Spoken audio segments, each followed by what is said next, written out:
Hi, in this video I'm going to show you how to use gambling chips and money as a form of keeping tabs for a visual of your debts. In this representation it's close to $8,000. Okay, so what I use is plain gambling chips. And the white represents 1,000. The red represents 100. The green represents a 50. The blue represents 20. And black represents 10. Now what I'm doing, let's say I have an extra, let's say I'm going to make a payment of $500. So what I want to do first to make it go pretty fast, I'm breaking down that white chips because your goal is to get rid of the white chips as fast as you can. And then the red ones and the rest of the debt's going to go really quick, okay? So I'm going to say, let's pretend that I'm paying $500 extra on my debt. So I'm going to break a $1,000 chip. So I'm going to pull the 1,000 chip out, set it aside, and then I'm going to go grab 5 chips of red, and then I'm going to place them back in the box because I've made a $500 payment. Okay. Now, let's say we added on. If you add on any debt, you'll have to take chips and estimate the value of it to put back onto the debt. Let's say you charged another $250. So I would take 2 reds, because we're going to add to the debt. Just pretend it's $250. That's what I would use, or something like that. A combination doesn't really matter as long as it comes to $250. And I would stack it back up on the debt.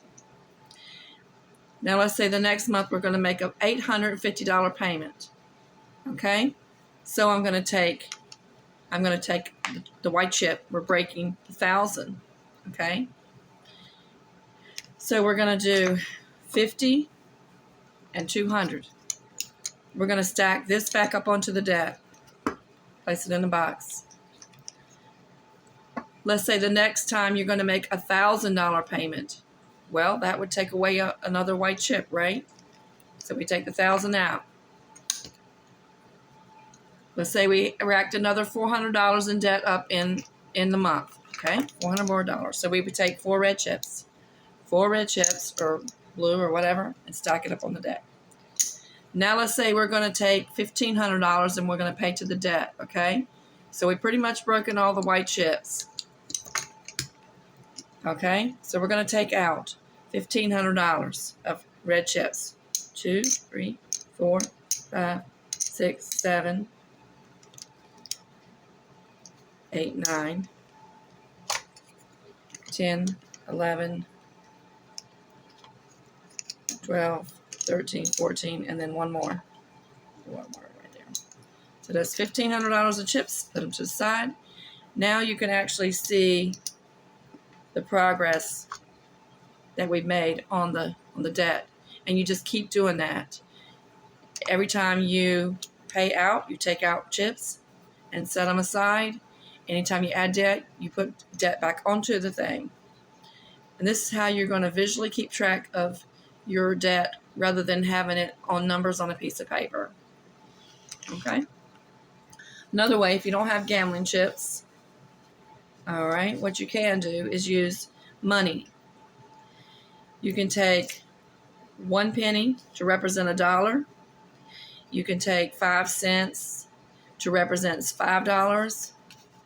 You can take a dime to represent 10, a quarter to represent $25. $1 can represent 100, and 5 can represent 500. You can use the same technique that you would use for the gambling chips with the money. It's just a different form.